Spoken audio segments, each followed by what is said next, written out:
বুবু আইবা তুমি আইবা গো, সেই দিন আইসা বুবু ক্ষমতা পাইবা না। ও বুবু আইবা তুমি আইবা গো, সেই দিন আইসা বুবু ক্ষমতা পাইবা না। খোঁজ নাই বুবু কাদের কাকার, অবস্থা খারাপ দরবেশ বাবার, হাউ নাঙ্কেল এখন সামনে আসে না।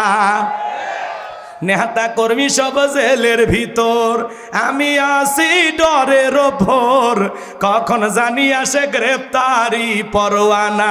বুবু আইবা তুমি আইবা গো, সেই দিন আইসা বুবু চিয়ার পাইবা না। ক্ষমতার চেয়ার থেকে নামা সহজ, ওই চেয়ারে ওটা কঠিন। আর আগামীতে আমরা সিদ্ধান্ত নেব, আর যাই হোক কোনো নারীকে এই দেশের প্রধানমন্ত্রী বানাবো না। আগামীতে বাংলাদেশের পুরুষ প্রধানমন্ত্রী চাই, যেই দলেরই হোক। কারা কারা হাত তুলে দেখান, লিল্লাহে তাকবীর। নারীদের দেখার দিন, জুতার বাড়ি খাওয়ায় দুনিয়া থেকে বিদায় করেছে। শ্রীলঙ্কার দিকে তাকায় দেখলেন না? জনগণের সাথে জুলুম করার কারণে, অত্যাচার করার কারণে জনগণ নেতাকে বাগে পায়া কাপড় খুলে ক্ষমতার চেয়ার থেকে নামাইছে।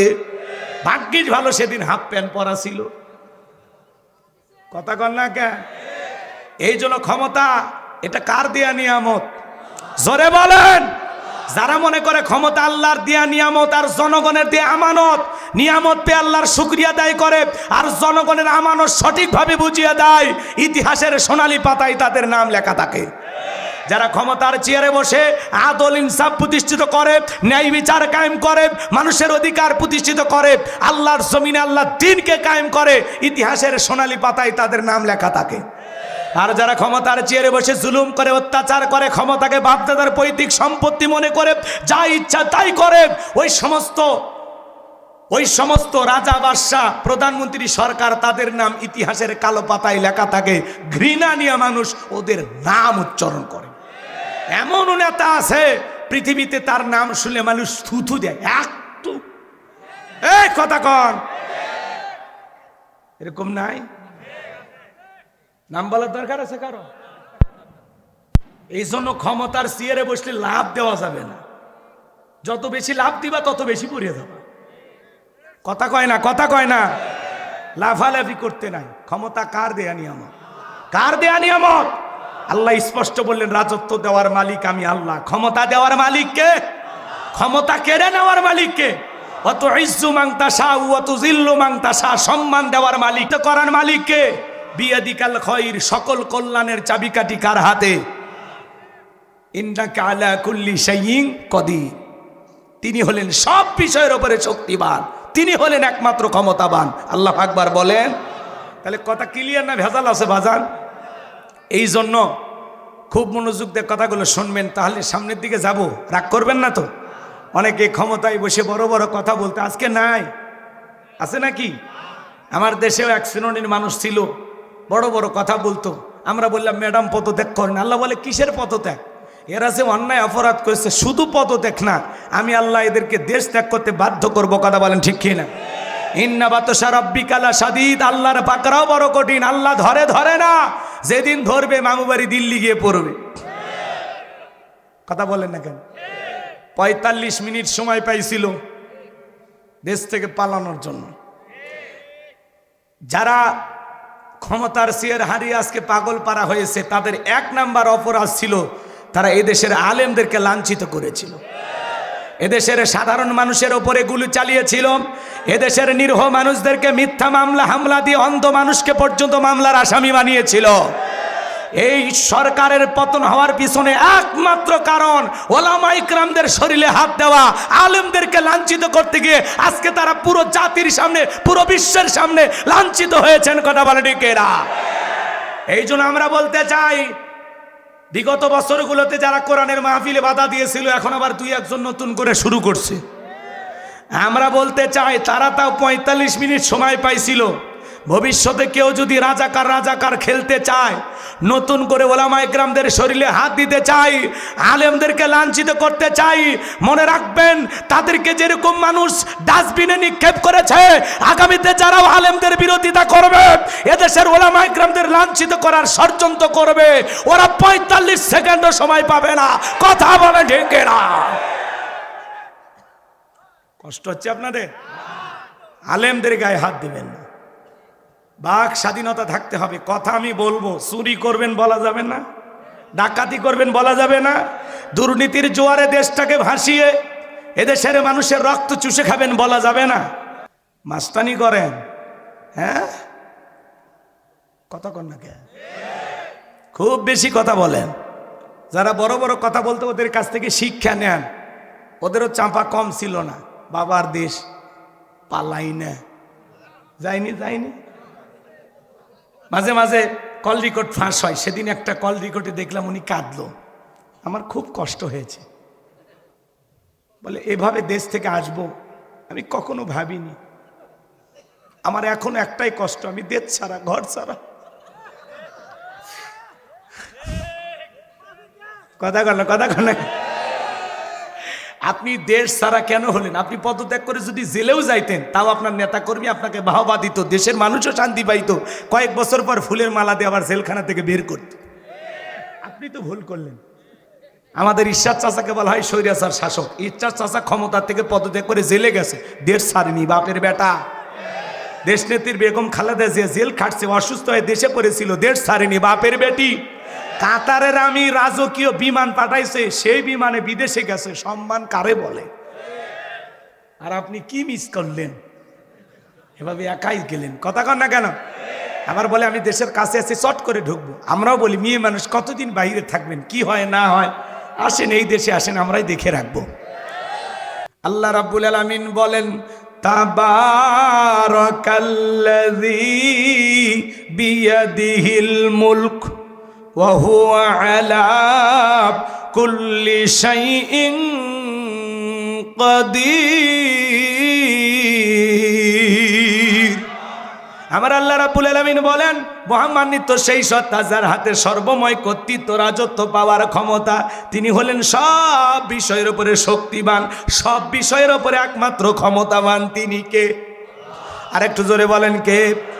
আসমানে ক্ষমতা চলবে কার? জমিনে ক্ষমতা চলবে কার? সকল ক্ষমতার চাবিকাঠি একমাত্র কার হাতে? আসমান আর জমিনে, এর মধ্যে কারো কি অংশীদার আছে? মালিক কে? লিল্লাহি মা ফিস সামাওয়াতি ওয়া মা ফিল আরদ। আকাশ আর জমিনের একচ্ছত্র মালিক আমার আল্লাহ। আল্লাহু আকবার বলেন। আল্লাহর চাইতে বড় কেউ আছে? হ্যাঁ, ওয়ালাম ইয়াকুল্লাহু কুফুয়ান আহাদ। আকাশ আর জমিনে আল্লাহর সমকক্ষ, আল্লাহর সমতুল্য আর কেউ নাই। আল্লাহর চাইতে বড় আর কেউ? কষ্ট হয়, কষ্ট হয়। আন্নাল কুওয়াতা লিল্লাহি জামিআ। সকল ক্ষমতার একমাত্র মালিক কে? সে আল্লাহ রাব্বুল আলামিন বলেন তাবারাকাল্লাযী বিয়াদিহিল মুলকু ওয়া হুয়া আলা কুল্লি শাইইন কাদির। মহামান্বিত সেই সত্তা যার হাতে সর্বময় কর্তৃত্ব, রাজত্ব পাওয়ার ক্ষমতা। তিনি হলেন সব বিষয়ের উপরে শক্তিমান। তাহলে সকল ক্ষমতার একমাত্র মালিক কে? আর একটু জোরে বলেন কে? অনেকে ভাবতেছেন হুজুর আমরা তো জানি বহু মানুষ দুনিয়ায় ক্ষমতায় আছে, এরা কি? আপনাদের এলাকা থেকে একটা ছেলে যদি ঢাকায় চাকরি করে, একটা বাসায় যদি সে থাকে, ওর পরিচয় হলো কি? ভাড়াটিয়া। ওই বাসায় কিছুদিন যদি থাকে, পরিচয় কি ভাই? ভাড়াটিয়া। এ পৃথিবীর ভূখণ্ডে আল্লাহ কাউকে 5 বছর, কাউকে 10 বছর, কাউকে 20 বছর ক্ষমতার চেয়ারটা ভাড়া দেয়। ওদের পরিচয় হলো ভাড়াটিয়া। ওরা কেউ স্থায়ীভাবে ক্ষমতায় থাকতে পারবে না। এদিকে খেয়াল করেন, পুরো পৃথিবীর ক্ষমতা একমাত্র আল্লাহর হাতে। কথা কয় না?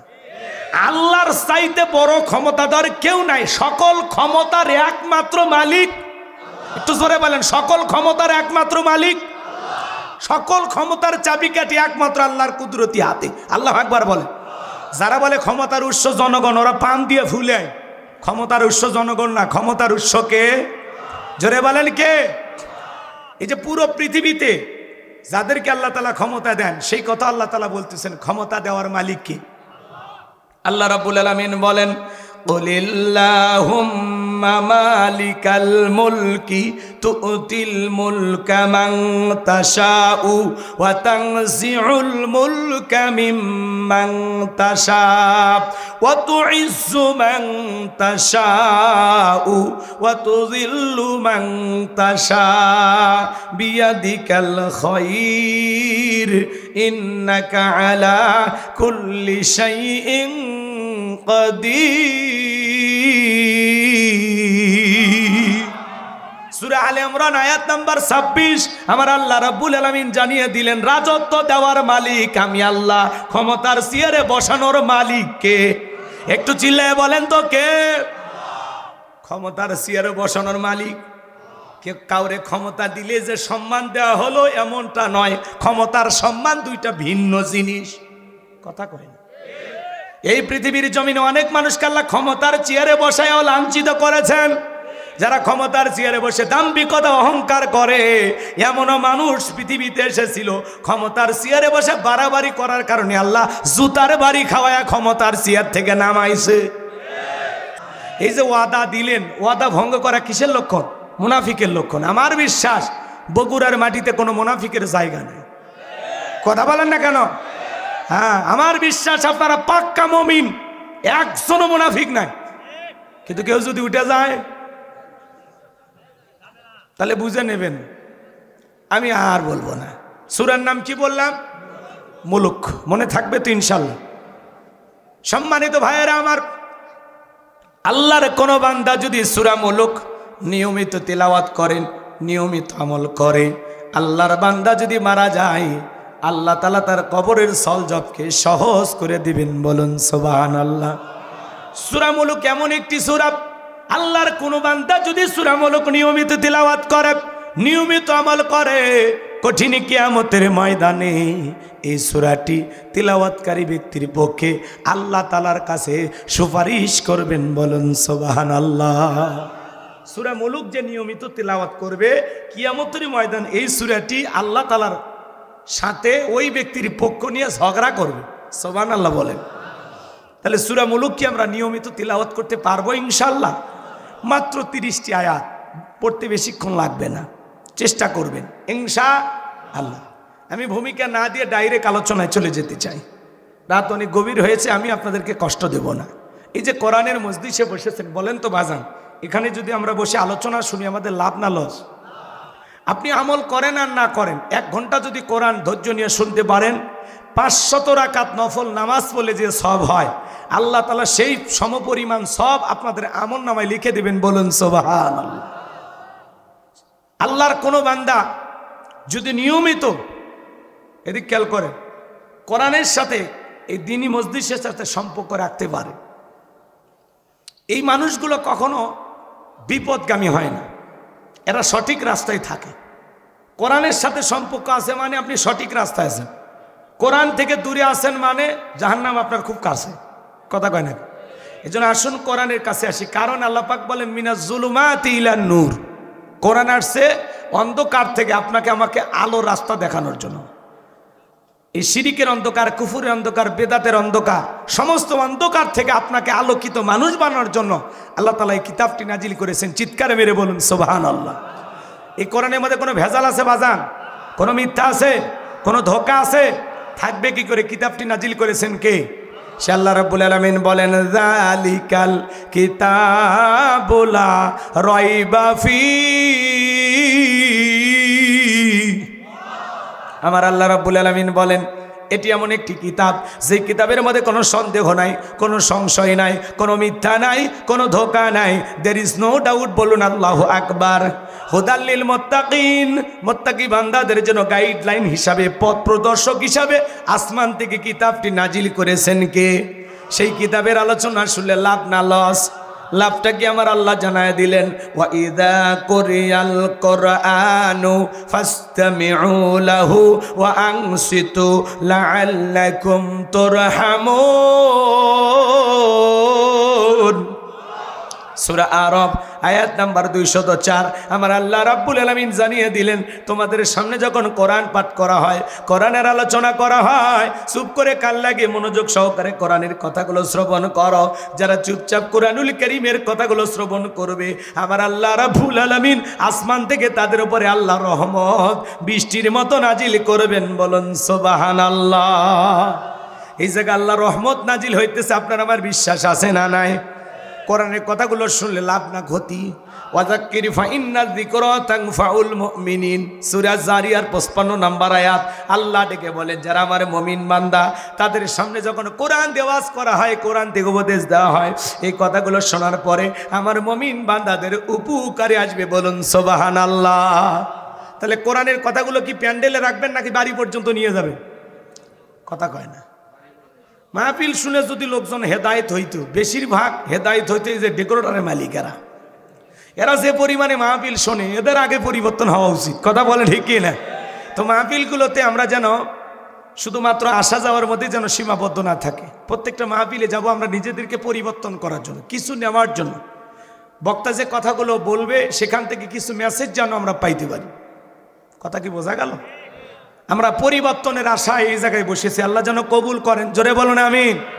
আমাকে একটু সময় দেন, আমি প্রাণ ভরে আপনাদের সামনে কথা বলবো। কোরআনের কথা শুনে যে কিছু নেওয়া লাগবে সেই দলিলও আছে না না? জোরে বলেন আছে না না? আল্লাহ তাআলা বলেন, আল্লাযীনা ইয়াসতামিউনাল কাওলা ফায়াত্তাবিউনা আহসানাহু উলাইকাল্লাযীনা হাদাহুমুল্লাহু ওয়া উলাইকা হুম উলুল আলবাব। সূরা জুমার আয়াত নাম্বার 18। আল্লাহ রাব্বুল আলামিন জানিয়ে দিলেন, মনোযোগ সহকারে কোরআনের কথাগুলো শ্রবণ করো। এখান থেকে যেটা উত্তম কথা, ভালো কথা, সেইটা নিজের জিন্দেগিতে গ্রহণ করো। যদি আমলের নিয়ত করো, সেখান থেকে ভালোটা গ্রহণ করো। উলাইকাল্লাযীনা হাদাহুমুল্লাহু, আমি আল্লাহ তোমাদের জন্য হেদায়েতের রাস্তাটাকে সহজ করে দেব। উলাইকা হুম উলুল আলবাব, কোরআন থেকে কেবলমাত্র তারাই উপদেশ গ্রহণ করে যারা হলো বুদ্ধিমান। আমি জানি উত্তরবঙ্গের সবচাইতে বুদ্ধিমান বসবাস করে এই জেলায়। কথা বলেন না কেন? তাহলে আমি যে কথাগুলো বলবো এখান থেকে নেবেন তো ইনশাল্লাহ? চলেন এইবার শুরু করা যাক। জবান ছেড়ে সবাই মোহাব্বতে আমার সঙ্গে তেলাওয়াত করুন। আউযু বিল্লাহি মিনাশ শাইতানির রাজিম, বিসমিল্লাহির রহমানির রহিম। বিতাড়িত মুরদাদ শয়তানের কাছ থেকে, অভিশপ্ত ইবলিসের কাছ থেকে আল্লাহ পাকের কাছে আশ্রয় প্রার্থনা চাচ্ছি। পরম করুণা অসীম দয়ালু আল্লাহ তাআলার নামে শুরু করছি। সূরার নাম ভুলে গেছে। সূরার নাম মনে থাকবে? সূরার নাম মুলুক। মনে থাকবে তো ইনশাআল্লাহ? মুলক মনে থাকবে না? আর যদি আপনারা ওইভাবে বলেন বাংলা ভাষায় মুলুক বলে না, রাগ করতেছেন? বিয়াদিহিল মুলকু ওয়া হুয়া আলা কুল্লি শাইইন কাদির। মহামান্বিত সেই সত্তা যার হাতে সর্বময় কর্তৃত্ব, রাজত্ব পাওয়ার ক্ষমতা, তিনি হলেন সব বিষয়ের উপরে ক্ষমতাবান। বলেন আল্লাহু আকবার। তাহলে আমি যে কথা বলতে চাচ্ছিলাম বাজান, পুরো পৃথিবীর ক্ষমতার একমাত্র মালিককে। এই পৃথিবীর ভূখণ্ডে আল্লাহ পাক 4 জন মানুষকে পুরো পৃথিবীর ক্ষমতা দিয়েছিলেন। জোরে বলেন কয়জন? 4 জন মানুষকে আল্লাহ পুরো পৃথিবীর রাজত্ব পাওয়ার ক্ষমতা দিয়েছিলেন। পুরো পৃথিবীর ক্ষমতা দূরের কথা, ছোটখাটো পাতির নেতার গরম এলাকায় থাকা যায় না। কথা বলেন না কেন? কথায় কথা বলে আমার চিনিস আছে না নাই? এখন কিন্তু নাই, আগে ছিল। আবার যদি নতুন করে ওই রকম গ্রুপ জন্ম নেয়, ওদের শিক্ষা নেওয়া উচিত, অবস্থা কিন্তু ভালো হবে না। রাগ করতেছেন মনে হয় আপনারা? আর কোনো পাতি নেতার জন্ম বাংলাদেশে হোক আমরা চাই না। শোনেন, বিশ্বনবীর জামান একটা পাতি নেতার আগমন হয়েছিল, ওর নাম ছিল মহাবীর আমর। রাগ করবেন না, 2 মিনিটে ঘটনাটা বলে সামনের দিকে যাব বাজান। এই মক্কার মহাবীর আমার বিশ্ব নবী হিজরত করে মদিনায় চলে গেছেন। নবী আমার মক্কার কাফেরদেরকে নিয়ে কোনো মাথা ব্যথা নাই, কোনো টেনশন নাই। কিন্তু এই মহাবীর আমর এরা চিন্তা ভাবনা করতেছে, না জানি ভাতিজা মুহাম্মদ মদিনায় যা কি করতেছে, টেনশন, এদের ঘুম আসে না। এই জন্য মক্কার মহাবীর আমার প্রতিমার সামনে দ্বারা শপথ গ্রহণ করে বলল, যতক্ষণ আব্দুল্লাহর বটা মোহাম্মদ সাল্লাল্লাহু আলাইহি সাল্লামের দেহ থেকে কাল্লাটা না ফেলায় দিতে পারবো, ততক্ষণ পর্যন্ত আমি এক ফোঁটা পানিও পান করব না। জোরে কন্যা উযুবিল্লাহ। মন দিয়ে কথাগুলো শুনবেন বাজান। নবীর যে দেহ থেকে কাল্লাটা ফেলাইতে চায়, আমার নবীকে আর পাকা দানে মই দিছে, ওর বাড়িতে চুরি করতে গেছে। আমাদের নবীর কি কোনো অপরাধ আছে? নবী কালেমার দাওয়াত দেয়, কোরআনের প্রচার প্রসার করে, এটাই হলো অপরাধ। এটাই জালেমদের কাছে সহ্য হয় না। কথা বলেন ঠিক কি না? আমার ভাইয়ের, আমি যে কথা বলতে চাই গভীর মনোযোগ দিয়ে শুনবেন। নবীর মাথা নেওয়ার ঘোষণা করে শপথ গ্রহণ করে যখন মদিনার পথে রওনা করলো, আল্লাহ তাআলা তার হাবিবের কানে এই খবরটা পৌঁছায় দিলেন, নবী গো, মক্কার মহাবীর আমার আপনার মাথা নেওয়ার ঘোষণা করে রওনা করেছে। নবী আমার টেনশনে পড়ে গেল, কি করা যায়, কি করা যায়। হযরত ওসমানকে ডেকে বলেন, আমার সাহাবী ওসমান, বলো তো, মক্কার মহাবীর আমার মাথা নেওয়ার ঘোষণা করে রওনা করেছে, তোমরাই বলো কি করা যায়। হযরত ওসমান ডেকে বলেন, নবী আপনি আল্লাহর এত বড় পয়গাম্বার, আল্লাহ তাআলার কাছে দোয়া করেন, ওই মক্কার মহাবীর আপনার চেহারা দেখার আগে আল্লাহ যেন জমিন থেকে বলে বিদায় করে দেয়, ওরা হাত পা প্যারালাইজ করে দেয়। নবী আমার এই কথা শুনে হাত তুলে দোয়া করা শুরু করলেন, আল্লাহ ওই মক্কার মহাবীর আমার কাছে পৌঁছার আগে হাত পা এতটুকু শুধু বলেছেন। আল্লাহ আসমান থেকে বলে, জিবরাইল আর করিস না দেরি, আমার বন্ধু নবী মুহাম্মদকে জানায় দাও তাড়াতাড়ি। আমি আল্লাহ পাক শুধু দুই হাত দোয়া করার জন্য দেই নাই, মাঝে মাঝে জালেম আর বেঈমানদেরকে সাইজ করার জন্য ওই দুই হাতে লাঠিও তুলে নেওয়া লাগবে। বলেন আল্লাহু আকবার। জিবরাইল এসে বলে, নবী দোয়া কবুল হবে না, হাত নামান। রাগ করতেছেন আপনারা? সব জায়গায় কি দোয়া দিয়ে কাজ হয়? অনেকে দেখবেন দোয়া করে আর দড়ি ফাঁকায়, মুনাজাত করে আর দড়ি ফাঁকায়। আপনাদের বোঝেন না, আগেকার দাদা চাচারা কিন্তু এরকম দড়ি ফাঁকাইতো। ওইটা কি দিয়ে? ঢেরা দিয়ে। আমাদের এলাকায় কয় বেললে, তাই না? গাইবান্ধাই বলে বেললে। এই দড়ি পাকায়, এরকম দড়ি পাকায়। অনেকে মুনাজাত করে দড়ি পাকায়, আছে না? আবার এক গ্রুপ আছে পিসার মাপে, মুনাজাত করে আর কি করে, পিসার মাপে। আর যারা খুব বেশি চালাক, এরা চুপচাপ হাতে এইভাবে তোলে, কথা কয় না। আর যারা এই শেয়ানার ওপরও যারা আবার শেয়ানা বেশি, ওরা হাতে তোলে না, চুপ। হুজুর যখন বলে আমিন, তখন বলে আমিন হুজুর, আজকের মুনাজাত সেই হয়েছে। ও কিন্তু দোয়াই ধরেনি, কথা কন, আছে না ভাই, আছে না? তো মনে করেন এই গ্রামের, বলবো না, না অন্য গ্রামে যাই, আপনারা আবার রাগ করবেন না তো? এটা হলো উদাহরণ, কথা বোঝানোর জন্য একটা কি উদাহরণ, এক্সাম্পল, রাগ করবেন না তো। মনে করেন এই ধাওয়াজ গ্রামের প্রতিদিন চুরি হচ্ছে, গরু ছাগল চুরি হয়, টাকা পয়সা চুরি হয়, এমনকি সুন্দরী বউটাও চুরি হয়। চোরের অত্যাচারে এই গ্রামে থাকা যাচ্ছে না। তো একজন 10 কেজি জিলেপি নন্দীগ্রাম বাজার থেকে নিয়ে ধাওয়াস আসছে, আসে ইমাম এশার নামাজ পড়ে দিয়ে করছে, হুজুর না 10 কেজি জিলেপি দিলাম, একটু দোয়া করে দেন, আল্লাহ যে গজব দিছে, চোরের অত্যাচারে এলাকায় থাকা খুব কঠিন হয়ে গেছে, আল্লাহর কাছে দোয়া করেন, আল্লাহ যান চোরের হাত থেকে গ্রামের মানুষকে হেফাজত করে। কথা কন নাকি আপনারা? তো এইবার হুজুর 10 কেজি জিলেপি পায়ে হাত তুলে দোয়া করে, আল্লাহ চোরের হাত থেকে গ্রামবাসীকে হেফাজত করো। চোরও জিলেপি খাওয়ার আশায়, জিলেপির গন্ধ পাইয়া মসজিদে হাজিরে হয়ে কয় আমিন আমিন আমিন, কথা কয় না কেন? তাহলে বলেন তো বাজান, ওই জায়গায় চুরি বন্ধ করতে হলে দোয়া করে লাভ আছে? হ্যাঁ, এই যে আজকে মিজানুর রহমান আজারি ভাই মাহফিলে গেছে কথা বলার জন্য, 22 জন নারীকে লালমনিরহাটের পুলিশ গ্রেপ্তার করছে। কতজন? 22 জন নারীকে গ্রেফতার করা হয়েছে চুরির অভিযোগে।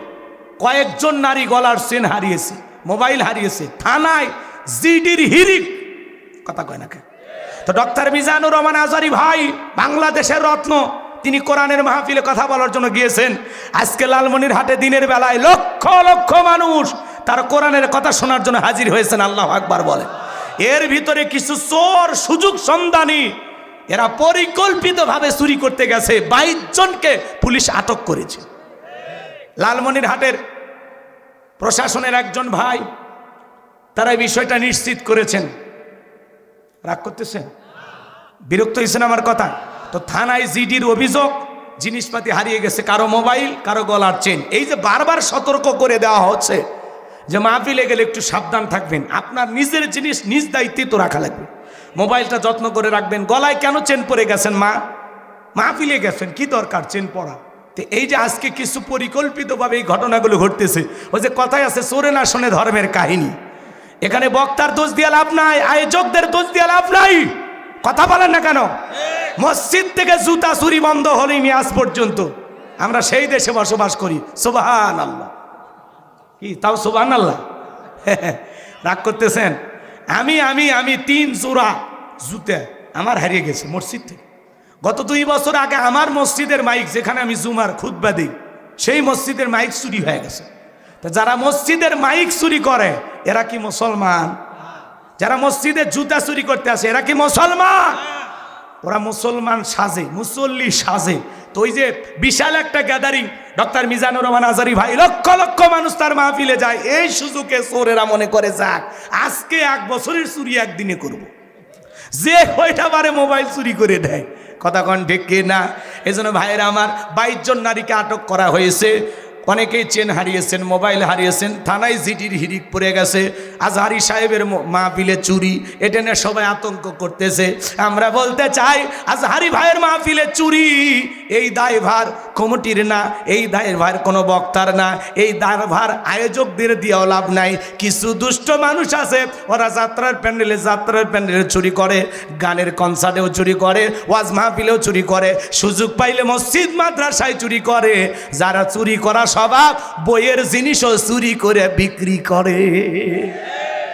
চোর তো চোরই, সুযোগ পাইলে মায়ের জিনিসও চুরি করে বিক্রি করবে। এই সমাজে যদি চুরি আপনারা বন্ধ করতে চান, লাগবে কার আইন? ওই যে বললাম, এই সমাজে শোনেন, ধাওয়াসের ইমাম সাহেব যদি বলতো যে যুবকেরা জিলেপি খাবে, দোয়া কইরা মিলাদ পইরা চুরি বন্ধ করা যাবে না। তোমরা যদি এই গ্রামের ধন সম্পদ, টাকা পয়সা, গরু ছাগল, স্ত্রী সন্তান, দামি দামি চেন, স্বর্ণ অলংকারকে হেফাজত করতে চাও, তাহলে এই গ্রামে ঢোকার 4টা রাস্তা আছে। 4 রাস্তার মোড়ে মাগরিব থেকে ফজর পর্যন্ত বাংলার লাঠি নিয়ে দাঁড়ায় থাকবা।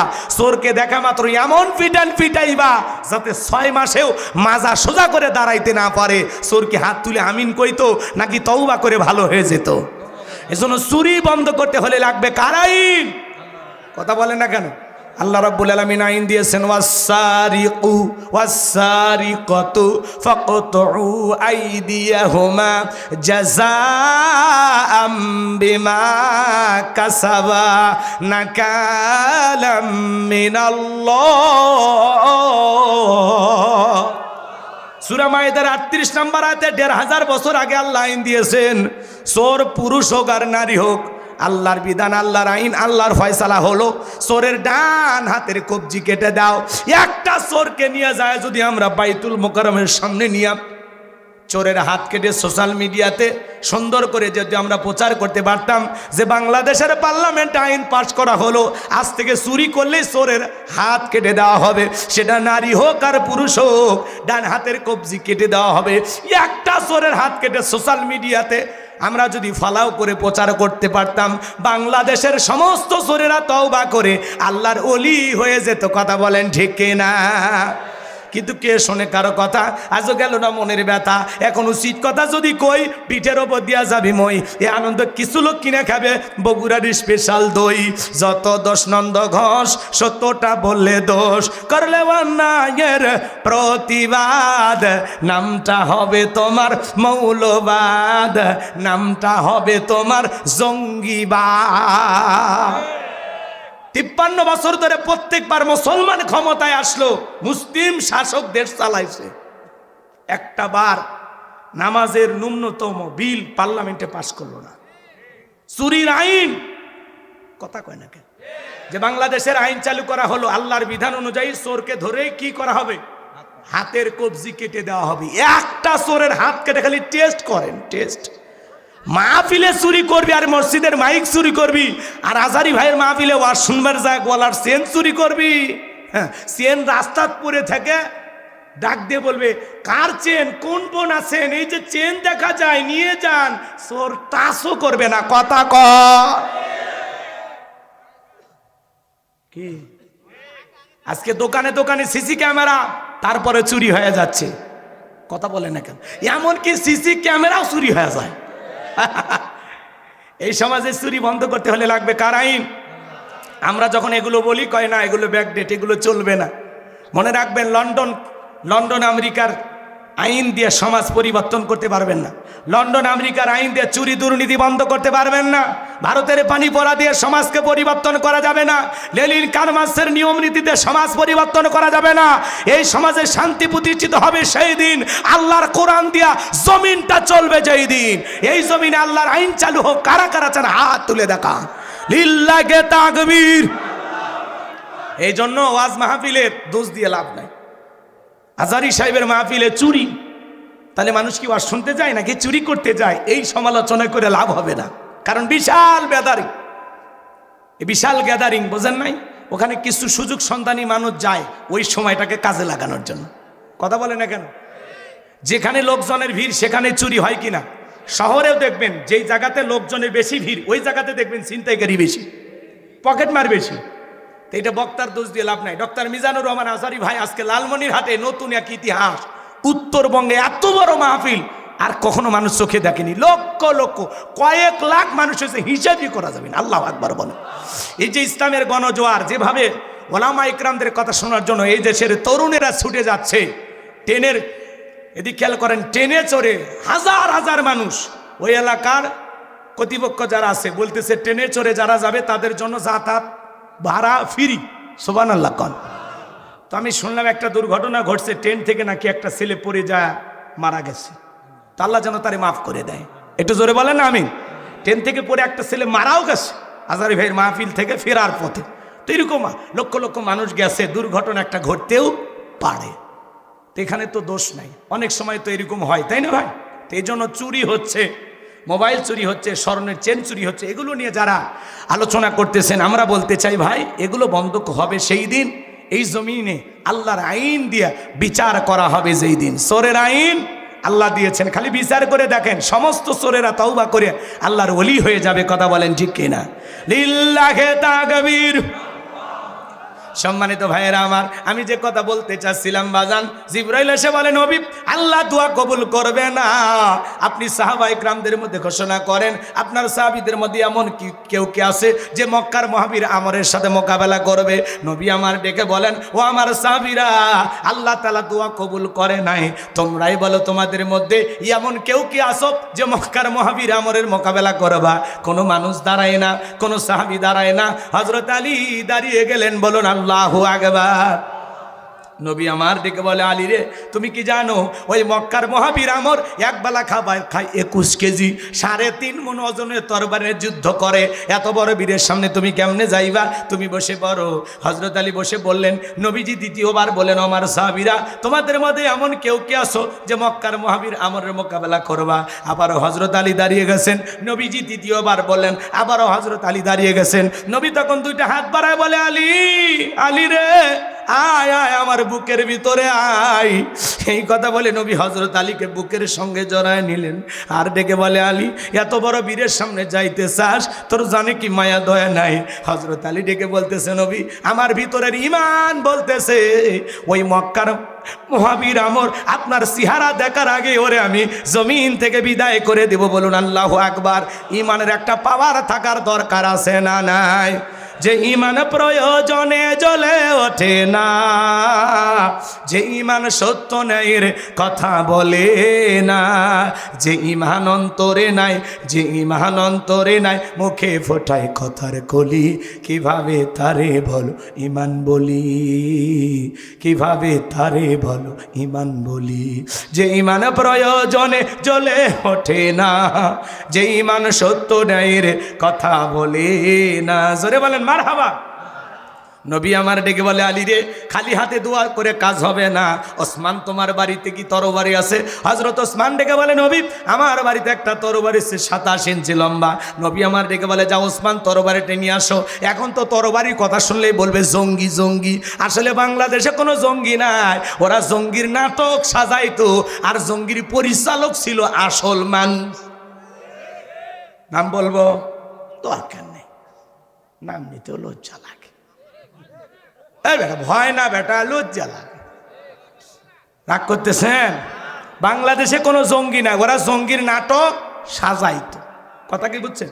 ওদের নাম যত নিবেন তত ওদের প্রচার হবে। দরকার আছে কি? কারা এগুলো নাটক সাজাইতো? বিগত 16 বছর যারা ক্ষমতার চেয়ারে বসেছিল তাই তো বলি এত জঙ্গি কোথা থেকে আসে? হঠাৎ করে এখানে জঙ্গি বিশাল বাড়ি গেরাহ করে রাখে, বলে সারা রাত অভিযান চলে, দেখা যায় কয়েকটা দাঁড়িয়েলা বলে আগে ভাগেই ভিতরে ঢোকায় রাখত, দিয়ে মানুষের আতঙ্ক। বাংলাদেশের মানুষও বুঝাইতো যে অলি গলি জঙ্গিতে ভরে গেছে, আমরা ক্ষমতা থাকলে জঙ্গি নিধন করব, না হলে তোমরা একেবারে শেষ হয়ে যাবা। এলে নাটক ইস্যু তৈরি করতো, মানে ওরা জঙ্গির নাটক, বিভিন্ন নাটক তৈরি করিয়া পাবলিককে ওই দিকে দৃষ্টিপাত করতো যে এদিকে তাকাও জঙ্গি ধরছে, আর এদিকে ক্ষমতার 2 বছর 4 বছর 5 বছর কাটিয়ে যায়, বছরের পর বছর ক্ষমতায় থাকে, কখন যে 16 বছর হচ্ছে আমরা জানি না, কথা কয় না। এই জন্য বাজান ওদেরকে সেনা বড় দায়, সামনের দিকে যায় মজা পাবেন। যে কথা আমি বলতে চাচ্ছিলাম, এইবার হযরত ওসমান তরবারি এনে দিলেন, নবী আমার হযরত আলীর হাতে তরবারি ধরায় দিলেন। হযরত আলী তরবারি পায় মারছে দৌড়াইতে দৌড়াইতে আমরের মুখোমুখি হয়ে গেছে যখন, এইবার আমর ডেকে বলে, কিরে পিচ্চি আলী, তুই কেন আমার সামনে? হযরত আলী বলতেছে, পিচ্চি নাকি পরে বুঝাইতেছি, বলেন আল্লাহু আকবার।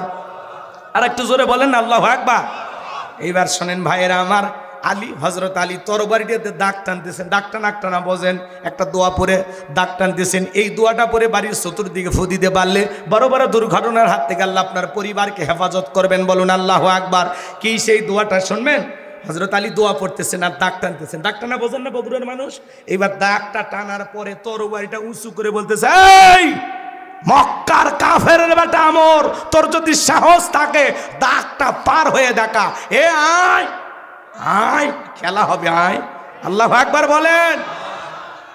বাড়িতে ঢুকছে চোর, বাড়িওয়ালা ল্যাংরা, 2 পাই নাই, কিছু না হোক যদি ওই বাড়ির লোকটা আওয়াজ দিতে পারে কণ্ঠ দিয়ে, কেরে চোর, থাকবি না, ভাগে দৌড় মারবি। একটা আওয়াজে অনেক কিছু ঘটে, কথা বলে ঠিক কিনা? সম্মানিত ভাইয়েরা আমার, মন খারাপ করবেন না বাজান, আমি যে কথা বলতে চাচ্ছিলাম, ওই যে কথায় আছে ছোট মরিচের ঝাল বেশি। হযরত আলী বলতেছে, বাপের বেটা হয়ে থাকলে দাগটা পার হয়ে দেখা, এ আয়, দাগটা পার হয়ে নবীজির কাল্লা নিতে যায়, আয়। হযরত আলী আর আমর বাজা বাজা ভাব, পুরো ঘটনাটাই শুনবেন, আগ্রহ আছে? কারা কারা শুনবেন একটু হাত তোলেন তো বাজান, লিল্লাহি তাকবীর। হাত নামান, একটু অপেক্ষা করেন। আমি যে কথা বলতে চাচ্ছিলাম বাজান, পুরো পৃথিবীর ক্ষমতা আল্লাহ কয়জনকে দিয়েছিলেন? জোরে বলেন কয়জন? 4টে আঙ্গুল তুলে বলেন তো কয়জন? আর জোরে, এ জোরে বলে না, একটু মিছিল করার অভ্যাস করেন, সামনে মিছিল করা লাগবে, বলাই ধার দিয়ে রেডি থাকেন। রাগ করতেছে আমার ভাইয়েরা, গভীর মনোযোগ দিয়ে শুনে যান বাজান। আমি গুনাহগার যে কথা বলতে চাচ্ছিলাম, পুরো পৃথিবীর ক্ষমতা আল্লাহ 4 জনকে দিয়েছিলেন, এর মধ্যে 2 জন ইমানদার, সুবহানাল্লাহ বলেন। একজনের নাম হলো নবী সুলাইমান,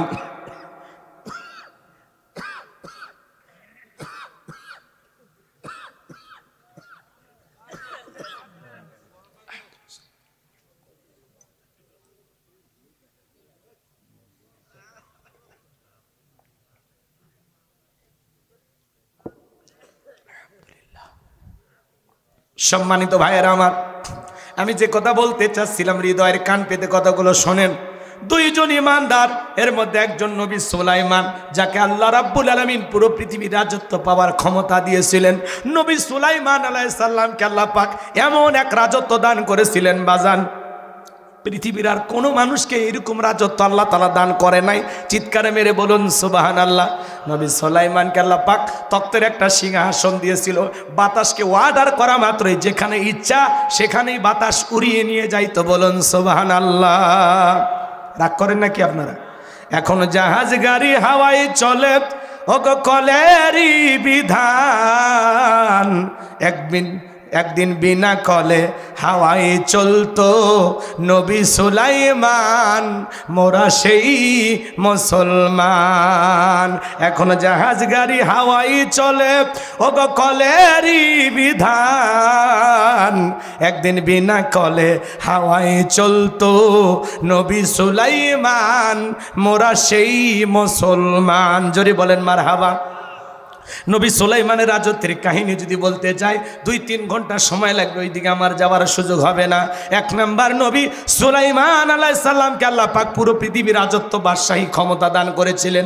2 নাম্বার, বাদশাহ জুলকারনাইনকে আল্লাহ পাক পুরো পৃথিবীর রাজত্ব পাওয়ার ক্ষমতা দিয়েছিলেন। এই বাদশাহ জুলকারনাইনকে আল্লাহ পাক 1 নয় 2 নয় পৃথিবীর ভূখণ্ডে 1600 বছর হায়াত দিয়েছিলেন। বলুন সুবহানাল্লাহ।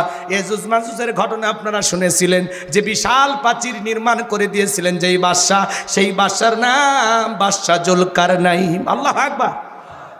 সেই ইতিহাসগুলো আমি আজকে আর বলবো না আপনাদের সামনে, বলতে গেলে লম্বা হয়ে যাবে, সারা রাত আলোচনা করে শেষ হবে না। তাহলে 2 জন ইমানদার, একজনের নাম নবী সুলাইমান আর একজনের নাম বাদশাহ জুলকারনাইন। আর 2 জন কাফেরকে আল্লাহ পাক পুরো পৃথিবীর রাজত্ব বাদশাহী দান করেছিলেন। এর মধ্যে একজন কাফেরের নাম বাদশাহ বখতেনাসর। জোরে বলেন কি নাম? বাদশাহ বখতেনাসর। আল্লাহ পাক তাকে এমন একটি জামানায় পাঠিয়েছিলেন যেই জামানার পয়গাম্বার ছিল নবী দানিয়েল আলাইহিস সালাম। আল্লাহর পয়গাম্বার নবী দানিয়েল আলাইহিস সালাম তার কওমের মানুষদেরকে সুন্দর করে দাওয়াত দিয়ে বলেন, ইয়া বানি ইসরাঈল যাকুরু নি'মাতি আল্লাতী আন'আমতু আলাইকুম ওয়া আন্নী ফাদ্দালতুকুম আলাল আলামিন। আল্লাহ নবী দানিয়েল আলাইহিস সালাম ডেকে বলে, ও বনি ইসরাঈলের উম্মতেরা, তোমাদের বাপদাদা কৃতদাস ছিল, মানুষের বাড়িতে গোলামি করত, মানুষের বাড়িতে চাকরের কাজ করত। সেই গোলামির জিন্দিগি থেকে আল্লাহ পাক তোমাদেরকে মুক্ত করেছেন, স্বাধীন করেছেন। বিদায় দাম্ভিকতা করো না, অহংকার করো না, গাছের পূজা করো না, মাছের পূজা করো না, চন্দ্রের পূজা করো না, একমাত্র আল্লাহর ইবাদত করো। আল্লাহর পয়গাম্বার দানিয়েল আলাইহিস সালাম সুন্দর করে তার দাওয়াত দেয়, দিনে দাওয়াত দেয়, রাতে দাওয়াত দেয়, সকালে দাওয়াত দেয়, সন্ধ্যায় দাওয়াত দেয়। কোনো মতেই তারা দাওয়াত গ্রহণ করলো না। আল্লাহ নবী দানিয়েল আলাইহিস সালামের দাওয়াত তারা ঘৃণা ভরে প্রত্যাখ্যান করলো। আল্লাহর নবী দানিয়েল আলাইহিস সালাম দাওয়াত দিতে দিতে ক্লান্ত হয়ে ডেকে বলে, কওমের মানুষেরা শুনে নাও, জেনে নাও, কোন জাতির মানুষ যদি দাম্ভিকতা করে, অহংকার করে, খোদাদ্রোহী হয়ে যায়, আল্লাহ পাক তখন ওই জামানার মানুষের উপরে 2 ধরনের আযাব আর গজব পাঠায়। 1 নাম্বার হলো আসমান জমিনের গজব আর আযাব দিয়া আল্লাহ তাদেরকে ধ্বংস করে দেয়, আর না হয় তাদের ভাগ্যে জালেম শাসক পাঠায়া দেয়। দেশের জনগণ হবে যেমন, নেতাও হবে তেমন। আমি কি একটু তুলে ধরবো? সামনে গেলে মজা পাবেন। সম্মানিত ভাইয়েরা আমার, আল্লাহ নবী দানিয়েল আলাইহিস সালামের দাওয়াত যখন তারা গ্রহণ করলো না, তখন আল্লাহ পাক ওই বনি ইসরাঈল উম্মতদেরকে সাইজ করার জন্য বাদশাহ বখতেনাসরকে পাঠায়া দিল। বনি ইসরাঈল উম্মতেরা ছিল ঠেটা, সহজে কথা বিশ্বাস করতো না। নবীরা যদি বলতো আল্লাহর আযাব আসবে, বলে আগে আযাব নিয়ে আসেন। খুব চালাক ছিল, কথা কি বুঝছেন? নবীর কথা যখন কর্ণপাত করলো না, তখনই আল্লাহ পাক বাদশাহ বখতেনাসরকে তাদের ঘাড়ে চাপায়া দিল। বাদশাহ বখতেনাসর ক্ষমতার চেয়ারে বসার পরে হাজার হাজার নিরপরাধ মানুষদেরকে জেলখানায় বন্দি করলো। শুধু তাই নয়, আল্লাহ নবী দানিয়েল আলাইহিস সালামকেও জেলখানায় বন্দি করেছে এবং তার ৭০,০০০ উম্মতকেও জেলখানায় বন্দি করেছে। তাহলে নবী মানুষ কোন জায়গায়? একটু আসতে বলেন, শুনলে তো আপনাদের ধরে নিয়ে যেতে পারে না। বলেন না একটু জোরে, নবী কোন জায়গায়? তো নবী যদি জেলখানায় যায়, আজকে যারা নায়েবে রাসূলের ভূমিকা পালন করবে, কোরআন সুন্নাহর হক দাওয়াত দেবে, সঠিক পথে মানুষকে আহ্বান করবে, তাদেরকেও মাঝে মাঝে নবীদের মতো জেলখানায় যাওয়া লাগবে। কারণ নবী নাই তো, এই নায়েবে রাসূলদেরকে ওরা টার্গেট করবে। যখন দেখবে এদের কথা শুনে লক্ষ লক্ষ মানুষ আসে, তখন তাদের বিরুদ্ধে ষড়যন্ত্র করবে, মিথ্যা অপবাদ দিয়া জেলখানায় পাঠানোর ষড়যন্ত্র করবে। কোন শয়তানও বিশ্বাস করবে না যে আল্লামা সাঈদী হুজুর ধর্ষণ করতে পারে। তিনি নাকি 300 নারীকে ধর্ষণ করছে। এক নারীকে সাক্ষী হিসেবে আদালতে নিয়ে আসা হয়েছিল। তাকে বলা হয়েছে, এই হুজুর বলে, হ্যাঁ, তো তোমার জন্ম কত সালে? কয় 75 সাল। জন্ম 75 সালে, ধর্ষণ হয়েছে 71 সালে। স্বপ্নেও সম্ভব। রাগ করতেছেন আপনারা? বিশ্বনবীকে শিহাবে আবু তালেবের ভিতরে 3 বছর তারা বন্দী করে রেখেছে। কথা বলে না কেন? পৃথিবীর শ্রেষ্ঠ মানুষটা গাছের লতা পাতা খেয়ে জীবন ধারণ করেছিলেন। সেই রসুলের রেখে যাওয়া পথে যখন ওলামা ইকরাম ডাকে, শিহাবে আবু তালেবের রসুল 3 বছর ছিলেন। আর আমাদের কোরআনের পাখি আল্লামা সাইদি হুজুরকে ওরা 1 নয় 2 নয় 13 বছর বন্দি করে রাখলো। ভারতের ইশারায় পরিকল্পিতভাবে তাকে হত্যা করে বিদায় করা হয়েছে। কথা বলে ঠিক না? কি হাসিটা দিল এখনো ভুলতে পারি না আমরা। কি হাসি!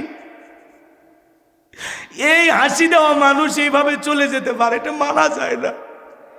নিজের মা বাবা মারা গেলেও মানুষ এতটা কাঁদে না আল্লামা সাইদি হুজুরকে হারিয়ে যতটা কেঁদেছে। কথা বলে ঠিক না? আল্লামা সাইদির লাশ দেহটা যখন তারা ধুয়ে দিচ্ছিল, আরে কিভাবে গালে মুখে চুমা খায়। সেই আল্লামা সাইদি হুজুরের জানাজা পর্যন্ত ওরা ঠিক মতো পড়তে দিত না, বাধা দিত। 1 বছর সময় লাগেনি, 1 বছর সময় লাগেনি। আল্লামা সাইদি হুজুরকে যারা বিদায় করে দিয়েছিল, আজকে তারা ক্ষমতার চেয়ার হারিয়ে দেশ ছাড়া হয়েছে। 1 বছরও লাগেনি, 1 বছরও লাগেনি। এই জন্য বাজান জুলুম করতে নাই। কি সুন্দর কথা বলতেন, মানুষকে কিভাবে বুঝাইতেন। এইভাবে দরদ মাখা তাফসীর। উনি হলেন তাফসীরুল কোরআন মাহফিলের রূপকার। কথা বলেন ঠিক কিনা? আমরা যত বক্তাই ওয়াজ করি সবাই আল্লামা সাইদি হুজুরকে ফলো করি, তার ক্যাসেট শুনে আমরা ওয়াজ করি। কথা বলেন না কেন ভাই? যতই শুনি ওনার মতো আমরা বলতে পারবো? ওনার মতো বক্তার হবে ভাই? মিজানুর রহমান আজহারী ভাইয়ের জনপ্রিয়তা আছে, কিন্তু আল্লামা সাইদির মতো কেউ হবে না। সাইদি একজন 100 বছরে এমন মানুষ, আর এই সোনার দেশে আসবে কিনা আমরা জানি না। আহারে, ওনাকে জামাতের আমির ডক্টর শফিকুর রহমান বলেছেন যে আল্লামা সাইদি হুজুরের সাথে যখন দেখা হইতো উনি আমাকে 2টা কথা বলতেন, যে ভাই আমার 2টা স্বপ্ন। আল্লাহ যদি আমাকে জেলখানা থেকে বের করে দেয়, আমি জেলখানা থেকে বের হতে চাই 2টা স্বপ্ন নিয়ে। 1 নম্বর, আল্লাহ যদি আর একবার উন্মুক্ত ময়দানে কোরআনের একটি আয়াতের তাফসীর করে যদি আমি আমার দেশবাসীকে শোনাইতে পারতাম, এটা আমার 1 নাম্বার আশা। আল্লাহু আকবার বলেন। বলে আমি আর একটা বার উন্মুক্ত পরিবেশে দেশের মানুষকে কোরআনের একটা আয়াতের আলোচনা শুনাইতে চাই, এরপরে আমার মৃত্যু হলে আফসোস নাই। আর আমার 2 নাম্বার আশা, আল্লাহ যদি আমাকে কখনো জেলখানা থেকে বের করে, আমি জীবনে একটা বারের জন্য হলেও আল্লাহর ঘরে গিয়ে সিজদায় পড়ে আল্লাহ তাআলার শুকরিয়া আদায় করব। কিন্তু এই সোনার মানুষদের জীবনের শেষ আশা পূরণ হয় নাই। আল্লাহ তো তার বিশেষ বান্দাদের জন্য কিছু আশা ভরসা ভালোবাসা রিজার্ভে রাখে।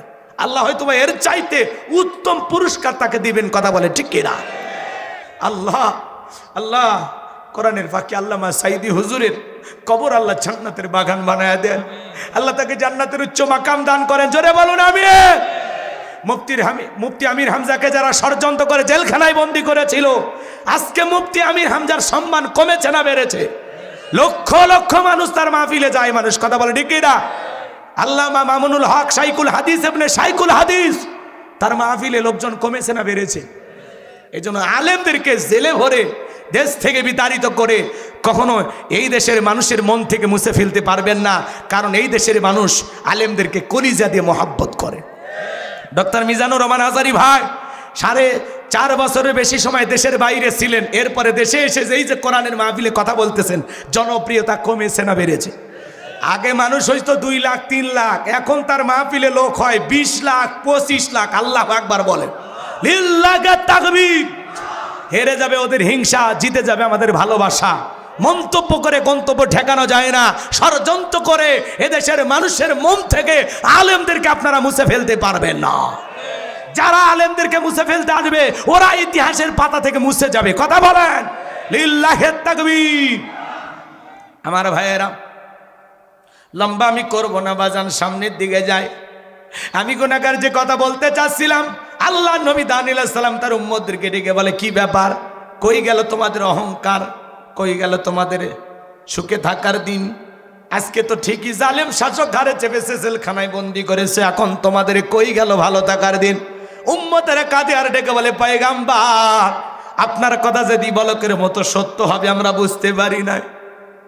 ও নবী, আর গাছের পূজা করব না, মাছের পূজা করব না, চন্দ্রের পূজা করব না, সূর্যের পূজা করব না, একমাত্র আল্লাহর ইবাদত করব। আপনি যা বলবেন এখন থেকে আমরা তাই করব। শুধুমাত্র জেলখানা থেকে মুক্তি পাওয়ার ব্যবস্থাটা করে দেন। আল্লাহ নবী দানিয়েল ডেকে বলে, শোনো, সত্যি যদি তোমরা তওবা করে ফিরে আসতে চাও, আল্লাহর গোলামিতে লিপ্ত হয়ে সারাটা জীবন কাটাইতে চাও, তাহলে আমি গভীর নিশীতে রাত 12টার পরে যখন আল্লাহ বলে ডাক দেব, আমার সঙ্গে সবাই ঘুম থেকে জাগ্রত হয়ে আল্লাহ বলে ডাক দিবা। একমাত্র আল্লাহই পারে বাদশাহ বখতিয়ার জেলখানা থেকে মুক্ত করার ব্যবস্থা করে দিতে। আল্লাহ নবী দানিয়েল আলাইহিস সালাম রাত 12টার পরে আল্লাহ বলে ডাক দিয়েছেন। আপনারা একটু চিৎকার মেরে ডাক দেন, আল্লাহ। জোরে জোরে শরীরের সবটুকু আবেগ ভালোবাসা নিয়ে বলেন আল্লাহ। আরেকবার বলেন আল্লাহ, আল্লাহু আকবার। হার্টে কোনো সমস্যা থাকলে আল্লাহ দূর করে দেবে। ডাকতে এত কৃপণতা করেন কে? চিৎকার মেরে ডাক দিন। আমার ভাইয়েরা গভীর মনোযোগ দিয়ে শুনবেন বাজান। আল্লাহ নবী দানিয়েল আলাইহিস সালামের ডাকে সাড়া দিয়ে তার ৭০,০০০ উম্মত ঘুম থেকে জাগ্রত হতে হয়েছে। সবাইকে নিয়ে আল্লাহ নবী দানিয়েল আলাইহিস সালাম সিজদায় লুটিয়ে বললেন, চোখের পানি ছেড়ে দিয়ে কান্না করতে লাগলেন। আল্লাহর কাছে দোয়া করে বলেন, আল্লাহ, আমার উম্মতেরা ভুল করেছে, অন্যায় করেছে, তারা ফিরে আসতে চায় তোমার পথে। আল্লাহ, আমার উম্মতদেরকে আপনি মাফ করে দেন। এখন থেকে তারা একমাত্র আপনার গোলামি করবে, আপনার ইবাদত করবে। আল্লাহ গো, দয়া করে আপনি আমার উম্মতদেরকে মাফ করে দেন। নবী দানিয়েল আলাইহিস সালাম যখন কাকুতি মিনতি সহকারে চোখের পানি ছেড়ে আল্লাহ তাআলার কাছে দোয়া করতে লাগলেন, আল্লাহ তাআলা দোয়া মঞ্জুর করলেন। ডেকে বলে, পয়গম্বর, কান্না করতে হবে না, অচিরে আমি বাদশাহ বখতিয়ার জেলখানা থেকে মুক্ত করার ব্যবস্থা করে দেব। বলুন আল্লাহু আকবার। ওই রাত্রিতে বাদশাহ বখতিয়ারকে আল্লাহ পাক এমন একটা ভয়ঙ্কর মারাত্মক স্বপ্ন দেখায়া দিয়েছেন। স্বপ্ন দেখে বাদশাহ চিৎকার মেরে উঠছে। আশেপাশে যারা সিকিউরিটি দিত, নিরাপত্তা কর্মী ছিল, যারা বাদশাকে পাহারা দিত, ওরা দৌড়ে এসে বলে, নেতা এত জোরে চিৎকার মারলেন, ব্যাপারটা কি? বলে, চেহারা দিকে তাকায় দেখো, আমি কি আতঙ্কে আছি, কতটা ভয় পেয়েছি। যাও, এ রাজ্যের মধ্যে যত স্বপ্নের তাবির কারক আছে, স্বপ্নের ব্যাখ্যা বলতে পারে, ওদেরকে সবাইকে আমার দরবারে নিয়ে আসো। পরের দিন সকালবেলা হাজার হাজার লোক যখন বাদশার দরবারে উপস্থিত হয়েছে, বাদশাহ বখতিয়ার যখন স্বপ্নের কথাগুলো বলতে যাবেন, ওই সময় আল্লাহ তাআলা সমস্ত স্বপ্নের কথাগুলো নিয়ে যায় আল্লাহ নবী দানিয়েল আলাইহিস সালামের মাথার মেমোরিতে সেভ করে দিলেন। বলুন সুবহানাল্লাহ। এইবার বাদশাহ যখন স্বপ্নের কথা বলতে যায়, গতকাল রাত্রে কি যেন স্বপ্ন দেখলাম আর বলতে পারে না, স্বপ্নের কথা ভুলিয়ে দিলেন তিনি কে? এ ভাতিজা, 12টা বাজছে,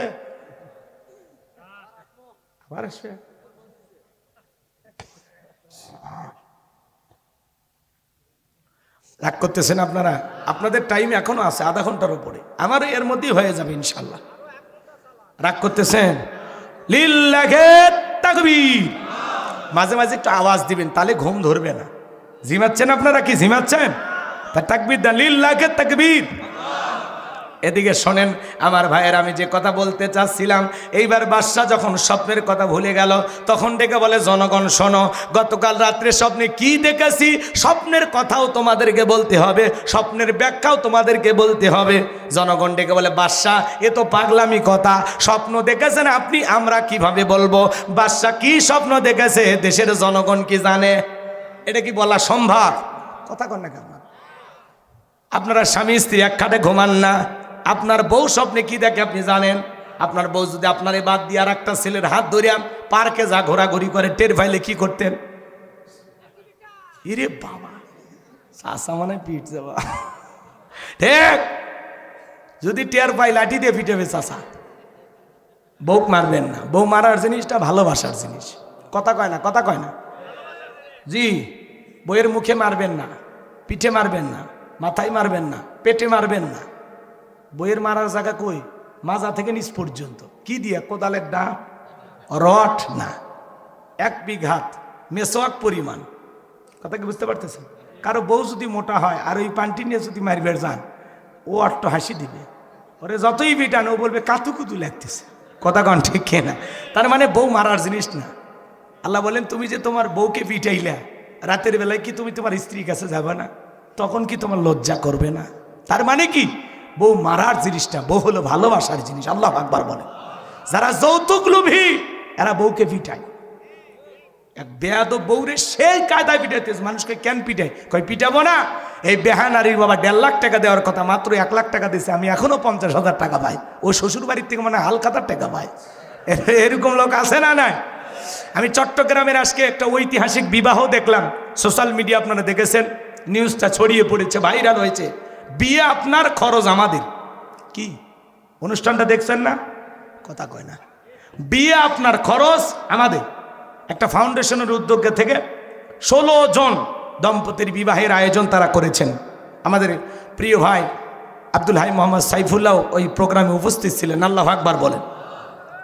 এই যে 16 জন দম্পতি তাদের বিবাহ সম্পূর্ণ করা হলো, এটা ওই সম্পূর্ণ ওই ফাউন্ডেশনের খরচ। তারা এদের বিবাহ করতে যা যা লাগে সব দিয়েছে। আলহামদুলিল্লাহ। কন এদের বসবাস করার জন্য যদি লাগে, আপনার প্রয়োজনে আসবাবপত্র, খাট তোষক যা যা লাগবে ঘর সাজায় দিয়েছে। আলহামদুলিল্লাহ বলেন। শুধু তাই নয়, কক্সবাজারে বিবাহ করার পরে বউকে নিয়ে যেন হানিমুন করতে পারে তার প্যাকেজও তারা দিয়েছে। আলহামদুলিল্লাহ বলেন।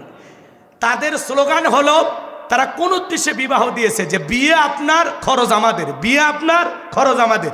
তারা চাচ্ছেন যে সমাজে অনেক মানুষ আছে বিবাহ করতে পারে না খরচের অভাবে, আমরা একটু খরচের সহযোগিতা করলাম, তারা বিবাহ করলো। এই সুযোগে তারা চাচ্ছে যে ছেলেরা যাদের বিবাহ দিয়েছে তারা যেন মেয়ে পক্ষের কাছ থেকে কোনো যৌতুক দাবি না করতে পারে। যৌতুক হালাল না হারাম? জোরে বলেন না। তারা চাচ্ছে যে যৌতুক যে হারাম, এটা যে সমাজের একটা ব্যাধি, এই কারণে অনেক ফ্যামিলির বিবাহ হচ্ছে না। এই জন্য আমরা এই প্রথাটাকে বিলুপ্তি করতে চাই। সমাজে যেন আওয়াজ ওঠে, যৌতুক নেব না, যৌতুক দেব না। কথা বলে ঠিক কিনা? হে যুবক, একটা মা বাবা 16 বছর 18 বছর লালন পালন করে তার মেয়েটাকে তোমার হাতে তুলে দিচ্ছে, কলিজা ছিঁড়ে দিচ্ছে। বিবাহের দিনে বাবার মুখে হাসি নাই, কারণ যৌতুকের কারণে। মেয়ের বিয়েও দিচ্ছে, উল্টো 1.5 লাখ টাকা যৌতুক দেওয়া লাগতেছে, ওই বাবার মুখে কেমনে হাসি থাকে? কথা বলেন না কেন? এই জন্য খবরদার, যৌতুক নিকৃষ্ট, হালাল, এটা নেবেন না। কথা কয় নাকি আপনারা? কেন যৌতুক নিতে হবে? যারা যৌতুক নিয়ে বিয়ে করে এরা ছোট লোক। খবরদার, যৌতুক নিয়ে ছেলে মেয়ের বিবাহ দিবেন না। আবার তারা একটা বিষয় বলতেছেন যে কাবিন, মহরানা, ছেলে পেলে জানো, এটাও আবার যেন জোর জবরদস্তি না হয় যে মেয়েকে এত টাকা কাবিন দিতেই হবে।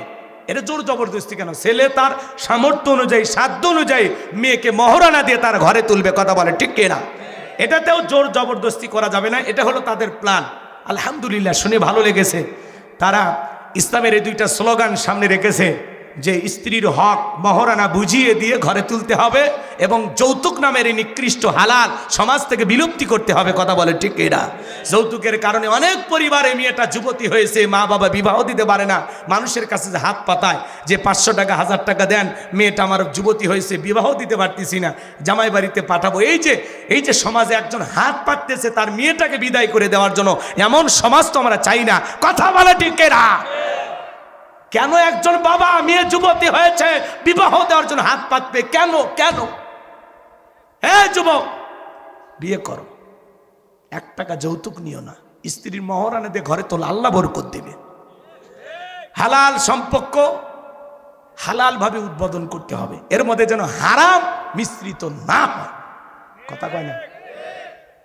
বিয়ে ইবাদত, সেখানে যৌতুক কেন নিচ্ছেন? এই যৌতুকের কারণে কত পরিবার নিঃস্ব হয়ে যায়। জামাই বাড়িতে টাকা দিতে দিতে দিতে শ্বশুর ফকির হয়ে যায়। কথা বলেন? 1 মাস পর পরই যৌতুক দেওয়া লাগে। ও সাজন, ওরা যে খায় না, ছোট লোক যে ওরা, শ্বশুর বাড়ির থেকে এইভাবে জোর করে জবরদস্তি করে খাওয়ার চাইতে ভিক্ষা করে খাওয়া ভালো। বলে আমাদের 500 জন 300 জন আসবে, বাপ রে বাপ, অমুক বংশের লোক, আমরা এত সারা বরযাত্রী যাই না, কি চাপায়া দেয়। কথা বলে না কেন? যেই বিয়েতে যত খরচ কম, সেই বিয়েতে তত বরকত বেশি। সুবহানাল্লাহ কোন? এই জন্য যারা কন্যা পক্ষের উপরে জোর করে বলে আমাদের 50 100 200 লোক আসবে, না হলে আমরা যাব না, এরা আসলে খায় না। এইভাবে জোর করে একটা মেয়ে পক্ষের উপরে জুলুম না করে ভিক্ষে করে খাওয়া ভালো।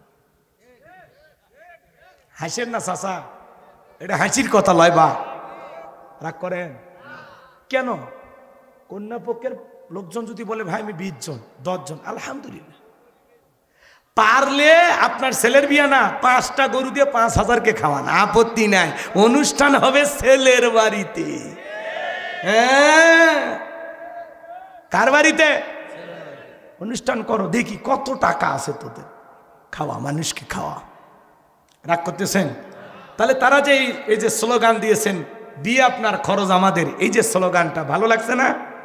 তারা আবার রংপুর বিভাগে আসবে, এইভাবে বিভিন্ন বিভাগে তারা কার্যক্রম চালিয়ে যাবে যে যৌতুক নেবেন না এবং মোহর দিয়ে এই যে সমাজে যেন প্রত্যেকটা নারী তার অধিকার ফিরে পায়, এই জন্য তারা কাজ করবে। আমরাও চাই এই সমাজের প্রত্যেকটা পরিবার থেকে এই আওয়াজ উঠুক যে যৌতুক নিয়ে আমি আমার ছেলেকে বিবাহ করাবো না, ইনশাআল্লাহ। পারলে মেয়ের হক মহরানা আল্লাহ দিয়ে ফরজ বিধান পালন কইরা ছেলের বউকে ঘরে তুলবো। আল্লাহ যেন আমাদের হেদায়েত দান করেন। একটু চিল্লা বলেন আমিন। কাঁচা পায়খানা খাওয়া যেমন হারাম, কন্যা পক্ষের কাছ থেকে জোর করে যৌতুক নেওয়া তেমনি হারাম। তো জীবনে তো ওটা খাইলেন না, এটা খেতে মজা লাগে না? আল্লাহ যেন হেদায়েত দান করেন। চিল্লা বলেন আমিন। কথা পরে ওয়াজের মাঝখানে কথা বলে কথা হারিয়ে দেবেন। শোনো শোনো শোনো, সম্মানিত ভাইয়েরা আমার, আমি যে কথা বলতে চাচ্ছিলাম বাজান, গভীর মনোযোগ দিয়ে কথাগুলো শোনেন। স্বপ্ন তো স্বপ্ন, বউ কি স্বপ্নে দেখে স্বামী জানে না, স্বামী কি স্বপ্নে দেখে বউ জানে না। মাঝে মাঝে স্বপ্নে দেখেন সাপ তারা করছে, ঘুমোর থেকে উঠে সাপ খুঁজে পাওয়া যায় না। মাঝে মাঝে স্বপ্নে দেখেন বাড়িতে আগুন লাগছে, ঘুম থেকে উঠে দেখেন না বাড়ি ঘর সব ঠিকই আছে। মাঝে মাঝে স্বপ্নে দেখেন আপনি মারা গেছেন, ঘুম থেকে উঠে দেখেন না বেঁচেই আছে। স্বপ্ন তো স্বপ্নই। মাঝে মাঝে যুবকেরাও স্বপ্ন দেখবে, দেখবেন যারা অবিবাহিত যুবক নায়িকাদের ছবি দিয়ে পুরো ঘরটা সাজায় রাখছে, ঘুমানোর আগে ওই নায়িকাদের ছবি দেখে একবার নফল মনে কর।